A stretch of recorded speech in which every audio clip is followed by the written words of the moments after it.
Assalamualaikum warahmatullahi wabarakatuh. Waalaikumsalam warahmatullahi Waalaikumsalam warahmatullahi Waalaikumsalam wabarakatuh. warahmatullahi wabarakatuh. wabarakatuh. Video ini kami buat untuk memenuhi tugas ujian tengah semester mata kuliah pemahaman tentang peserta didik dan pembelajarannya, dosen pengampu Dr. Novitawati SPSI MPD. Anggota kelompok kami yaitu Hafifah, Haris Sihab, Helda Eriani, Jumiati, Mahrita Ayu Mustikasari, Maya Sarnita, MID Rahman Hidayat, dan Miftahul Jannah. Presentasi kali ini akan membahas tentang memodifikasi rencana pembelajaran, di mana kami akan menganalisis hal-hal yang perlu diperbaiki dalam modul ajar yang akan dimodifikasi. Modul ajar yang kami analisis yaitu modul ajar dari Ibu Fathul Jannah, SPD. Mata pelajaran Bahasa Indonesia, fase C. Jadi yang pertama itu ada informasi umum. Identitas sekolah sudah sesuai karena terdapat identitas sekolah pada halaman awal modul ajar, yaitu SDN Sungai Mia 11 Banjarmasin. Kompetensi awal sudah sesuai karena sudah termuat kompetensi awal pada modul ajar, yaitu memahami dan menerapkan imbuhan dalam kalimat, mengidentifikasi penggunaan me dan dalam berbagai konteks, menulis kalimat dengan benar menggunakan imbuhan me. Kemudian, profil pelajar Pancasila juga sudah sesuai karena termuat dalam modul ajar, yaitu berakhlak mulia, bergotong royong, kreatif, mandiri, berkebinekaan global, dan bernalar kritis. Ya, akan dilanjutkan oleh teman saya. Baik, yang selanjutnya yaitu pada informasi umum yang keempat ada sarana dan prasarana. Sarana dan prasarana sudah sesuai dengan prinsip pembelajaran dan tertulis pada rencana tersebut. Lalu yang kelima ada model pembelajaran yang digunakan. Terdapat model pembelajaran yang digunakan pada rancangan yang dituliskan. Terus yang berikutnya ada komponen inti. Yang keenam, tujuan pembelajaran dan capaian pembelajaran belum sesuai karena tujuan pembelajaran belum sesuai dengan prinsip perumusan tujuan pembelajaran yang mengandung unsur ABCD. Lalu untuk capaian pembelajarannya sudah tercantum pada modul tersebut. Selanjutnya akan dilanjutkan oleh rekan saya.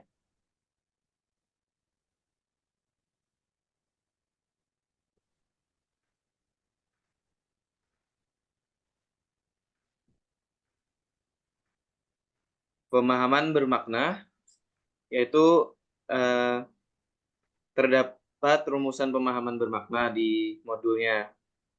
Kemudian komponen modul, pertanyaan pemantiknya juga ada dan sesuai. Alasannya, yaitu ada apa saja yang menggunakan imbuhan yang muncul dalam video tadi. Yang kedua, bisakah kamu menyebutkan beberapa kata kerja yang diawali dengan imbuhan me? Dan yang ketiga adalah apa perbedaan antara kata menari dan tari? Bagaimana imbuhan me mengubah arti kata dasarnya? Kemudian untuk persiapan pembelajarannya tidak dicantumkan persiapan pembelajaran dalam modul tersebut. Kemudian akan dilanjutkan oleh teman saya. Oke, selanjutnya ada kegiatan pembelajaran. Di sini kegiatan pembelajarannya sudah sesuai, yaitu terdapat kegiatan pendahuluan, inti, dan penutup. Nah, yang seterusnya ada asesmen. Di sini asesmennya juga sudah sesuai, yaitu ada asesmen diagnostik, formatif, dan sumatif. Dan yang selanjutnya ada pengayaan dan remedial. Di sini juga sudah sesuai, yaitu kriteria peserta didik yang mengikuti pengayaan dan remedial dituliskan dengan jelas. Selanjutnya akan disampaikan oleh rekan saya. Selanjutnya adalah refleksi peserta didik dan guru. Sudah sesuai karena refleksi dilakukan secara lisan dengan memberikan pertanyaan langsung kepada peserta didik. Bagian ketiga adalah lampiran. Lembar kerja peserta didik juga sudah sesuai dengan materi pembelajaran yang dibahas pada modul tersebut. Kemudian bahan bacaan guru dan peserta didik juga sudah sesuai, dan kemudian daftar pustaka juga sudah sesuai dengan aturan penulisan yang benar, terutama yang bersumber dari internet. Selanjutnya dijelaskan oleh teman saya.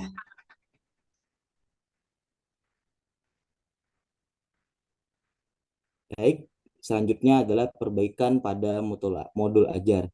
Yang pertama adalah penggunaan media digital interaktif.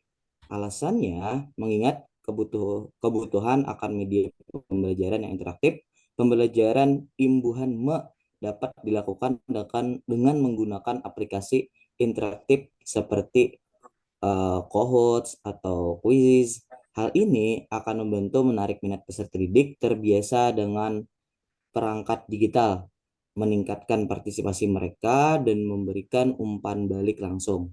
Yang kedua adalah pendekatan kontekstual dan relevan dengan lingkungan. Agar materi lebih relevan dengan lingkungan sekitar, contoh-contoh kata berimbuhan dapat diambil dari aktivitas sehari-hari peserta didik, seperti menyapu, menggambar, yang dekat dengan konteks kehidupan mereka. Guru juga dapat menggunakan contoh hobi atau minat lokal peserta didik, seperti kata-kata berimbuhan yang menggambarkan permainan atau aktivitas khas daerah. Selanjutnya akan dilanjutkan oleh teman saya. Baik, lalu saya akan menjelaskan pembelajaran diferensiasi ini perlu dimodifikasi karena mengingat keberagaman tingkat pemahaman peserta didik, pembelajaran ini dapat disesuaikan. Nah, peserta didik yang sudah mahir dapat diberikan tugas tambahan, seperti membuat kalimat kompleks menggunakan imbuhan me. Sementara itu, peserta didik yang membutuhkan bantuan lebih dapat diberi tugas sederhana atau bantuan tambahan dari guru atau teman sebaya. Kemudian integrasi nilai gotong royong dan kolaborasi perlu juga dimodifikasi karena apa? Karena melalui kerja kelompok yang ada di dalam kegiatan inti, peserta didik dapat diperkenalkan dengan proyek kolaboratif. Misalnya membuat cerita sederhana berkelompok menggunakan kata-kata berimbuhan me yang sudah mereka identifikasi.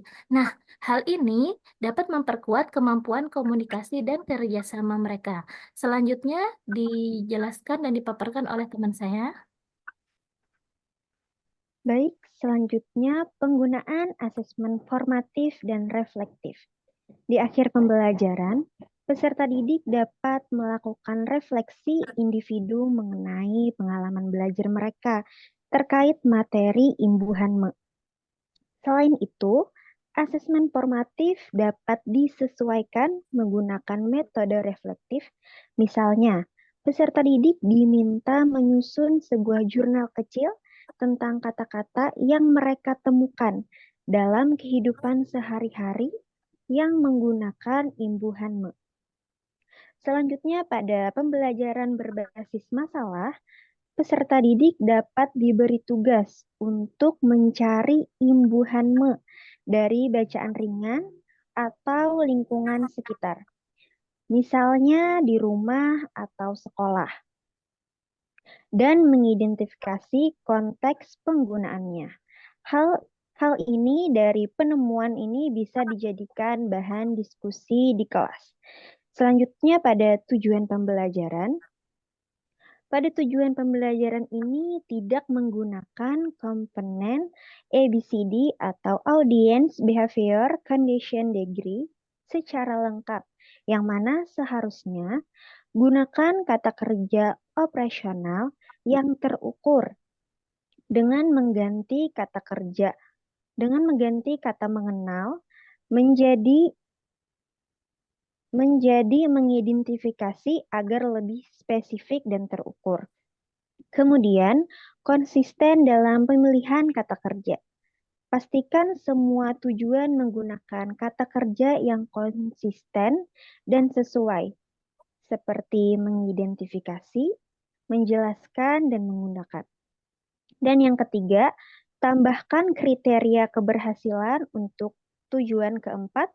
Tambahkan dengan tepat agar menunjukkan akurasi penggunaan imbuhan me. Dengan perbaikan ini, tujuan pembelajaran akan lebih jelas, terukur, dan runtut dari pengenalan hingga penerapan. Selanjutnya saya serahkan kepada moderator.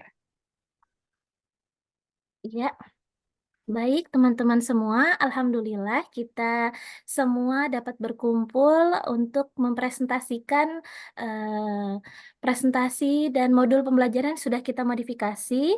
Alhamdulillah atas bantuan Allah dan dukungan semangat dari dosen kita tercinta yaitu Ibu Novitawati yang selalu memberikan dukungan moral maupun yang lain untuk dapat terus semangat dalam mengejar apa yang kita kejar selama ini yaitu mensukseskan PPG calon guru 2024.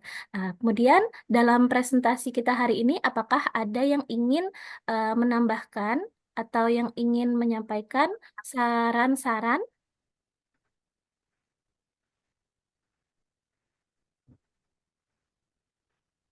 Baik, apabila tidak ada, kita cukupkan presentasi kita pada hari ini.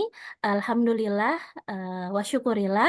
Terima kasih atas partisipasinya sekali lagi. Mohon maaf apabila terdapat kekurangan pada presentasi kita kali ini. Wabillahi taufiq wal hidayah. Wassalamualaikum warahmatullahi wabarakatuh. Waalaikumsalam warahmatullahi wabarakatuh. Semangat, semangat, semangat.